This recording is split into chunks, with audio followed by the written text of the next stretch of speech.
Hey guys, we're live, and I'm sure most of us would rather be live today talking about a Fed victory and all the amazing winners and drop shots and serves that we're used to seeing Federer hit and why we love Fed so much. Unfortunately, we have to come today and not get the matchup that we were really looking forward to, which was a Federer-Djokovic matchup.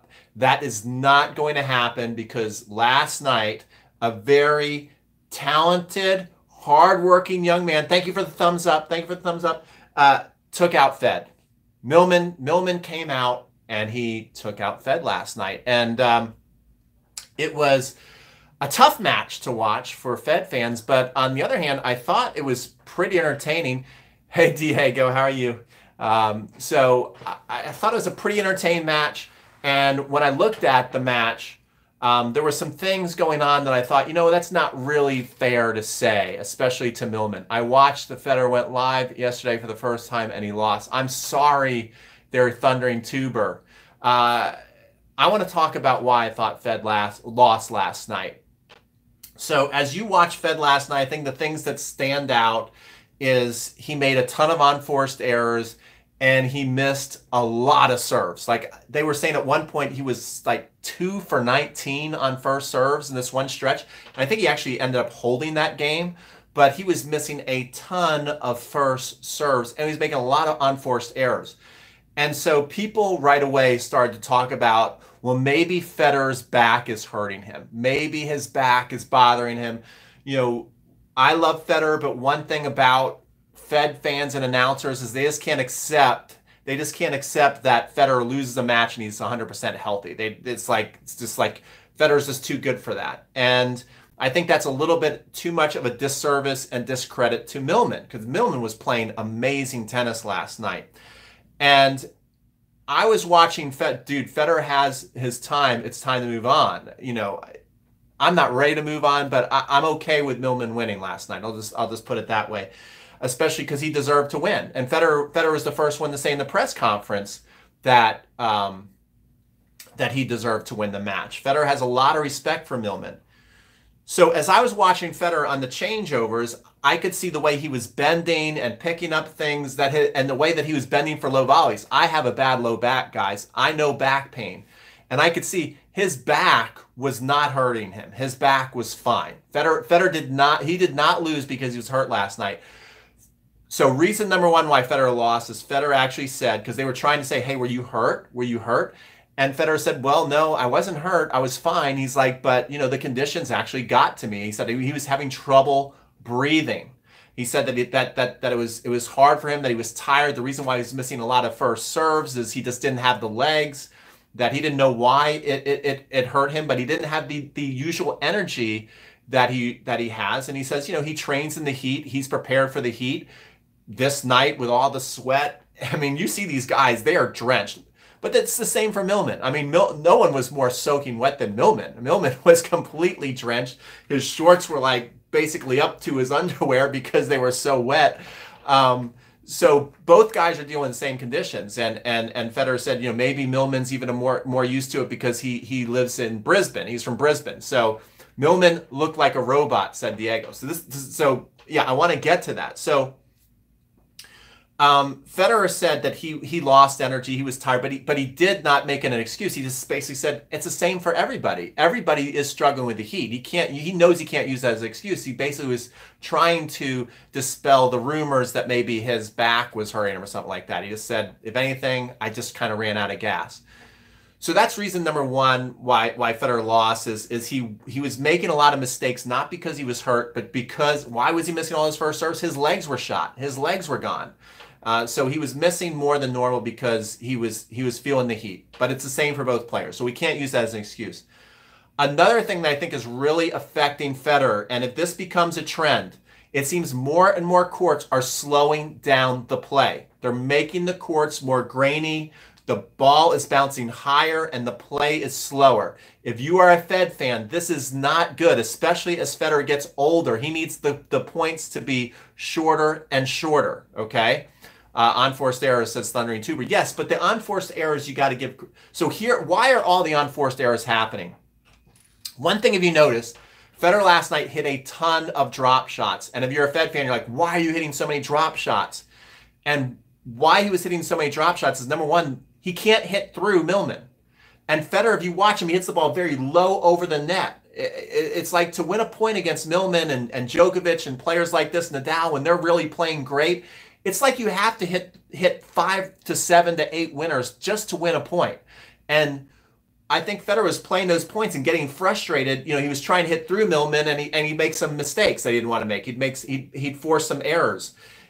And that wasn't working. So then he started to think, well, maybe I can get Millman a little more tired, make him use his legs, and add another dimension. Federer was hitting so many drop shots. You could see Federer kept trying to add more dimensions to the game.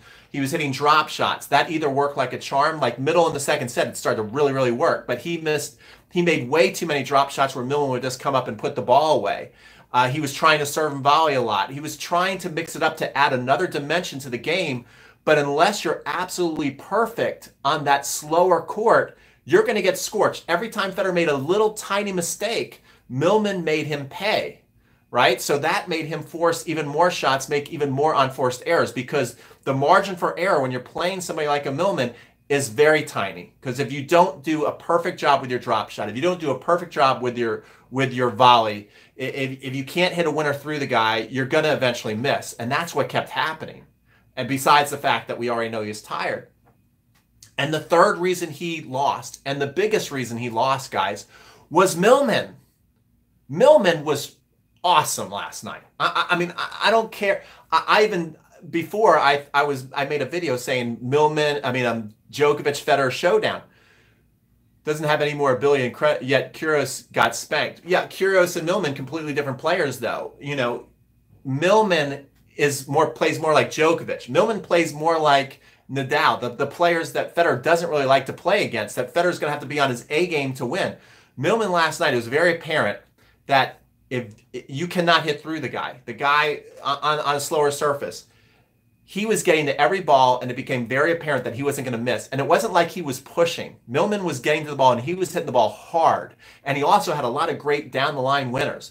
You got to give credit to Millman. Federer realized, if I'm not on my A game, I'm not going to win this match, or the chances of winning this match go very, very low. And that is what I see for this tournament is to take Millman out. If Federer's on his A game, he's going to beat Millman. If Federer's on his A game, he's going to beat Millman. If Djokovic is on his A game, he's going to beat Millman. If Nadal's on his A game, he's going to beat. But if you're not on your A game, you're not going to beat Millman. Because Millman is not going to beat himself, at least if he keeps playing like he did last night. Because he gets every ball back. He's incredibly consistent. He's fast. Federer says he admires his intensity. Federer's trained with him too, and he says he admires his intensity and his passion for the game. He's intense. He's passionate. He gets balls back. He's not going to give up. Do I think Millman is a pusher? No way. Millman is. That's another thing. The other thing about this match was Federer's realizing, okay, I'm not going to be able to hit winners against this guy, and it's not like I can break him down where he's just returning weak balls. Millman was hitting the crud out of the ball. Even on one of the match points, I think it was in that second set tiebreaker. Was it the second or third set tiebreaker where they're in this rally, and Millman started hitting one bigger forehand after the next? Millman was crushing the ball, okay? Millman deserves a ton of credit. And so if Djokovic goes and he plays his A game against Millman, he's going to win. But here's the thing. We know that the heat, does anybody know if Djokovic and Millman are going to play in the daytime or the nighttime? I think this is huge. And is the humidity still going to be really, really high? If Djokovic plays Millman in the daytime and it's very hot and very humid, and Djokovic starts to feel the effects of it, which we know can happen to Djokovic, Djokovic could be in trouble. Because Djokovic is playing really, really good right now, but we do see that the heat is affecting him. And this is going to be his toughest nighttime, I think. This is going to be his toughest opponent if Millman can play like he did against Federer. If Millman plays like he did against Federer, it's going to take Djokovic's A game. If Djokovic brings his A game, he will win. If Djokovic does not bring his A game, he might lose. If Djokovic does not bring his A game, he might lose. I don't think you can take Millman out of this tournament playing your B or C game. You have to play your best tennis. There are better players in the tournament than Millman, and if you play your best, you're going to take him out. But if you don't play your best, he's going to beat you. So Djokovic better watch. Djokovic not at his best. Djokovic Dominic Thiem looks awesome. Yes, Dominic Thiem looked great in his last match against Anderson. Djokovic is looking like, I think he's striking the ball A game, but physically sometimes he looks like he's struggling. So it's going to be that battle. If Djokovic can strike the ball well and keep recovering for points, he's going to be fine because he's striking the ball great. But physically, he has shown some vulnerability. So it all depends on how much that shows up in the next match. Let me know what you guys think. Give this a thumbs up. I see we got lots of people on. Give it some thumbs up. If you've never watched me before, Djokovic is a machine, dude. That's right. Djokovic is a machine. And if Djokovic can play like a machine, he's going to win. So expecting night match. Let's hope. Yeah, I think the weather's going to be a factor. But Djokovic fans, let me make myself clear. If Djokovic brings his A game, which Djokovic has definitely brought his A game a lot more than Federer at the U.S. Open this year. Djokovic is in a lot better form than Federer. So if Djokovic keeps his current form up, he's going to win. If he has a dip in his game, it's going to be tough to beat Millman not bringing your A game. Have you ever seen the humidity, Roger, like that? Yeah, I mean, I've never seen the player sweat so much. I mean, one of the things that has been famous about Roger Federer is like, the dude never sweats. The dude never sweats. Well, it was so hot and humid last night. I mean, he was drenched. So I don't know what Millman's ranked. Is your thought underdog can win the Open? I don't know if Millman's going to win the Open, but he's going to be, all I'm trying to say is Millman's going to be tough to get out of this tournament. You're not going to just, he's not going to beat himself. Let me just put it that way. Millman's not going to beat himself. You're going to have to beat him. That's really what I'm trying to say, is you're going to have to beat him. And last night, Federer didn't beat him. He didn't have enough shots, enough combinations to beat Millman, so therefore he lost. Djokovic is going to have to beat Millman. Both Federer and Djokovic have the game to beat him, but they're going to have to beat him. Millman's not going to give you the match. And Millman's not a pusher either, so you're going to have to play really high-quality tennis to win. Is Djokovic capable of doing that? 100% yes. You know, so if I had to put money on it, I'd say Djokovic is going to win. All right, guys. Style makes fights. Del Potro, in my opinion, would beat him. Yeah, Del Potro looks good. Del Potro Isner is going to be a really good matchup. I think our Georgia Bulldog Isner is playing some of the best tennis of his life. So I think that's going to be really cool. All right, guys, that's it for me. Like this video, subscribe if you've never subscribed to Crunch Time Coaching. What we do here is we talk about matches like this. We hang out. It's super fun. It's super cool. And we also do lots of tennis instruction videos. So if you're looking to improve your serve, your forehand, your backhand, make sure you watch some of our videos. You take care too, Ray. Dude, see ya.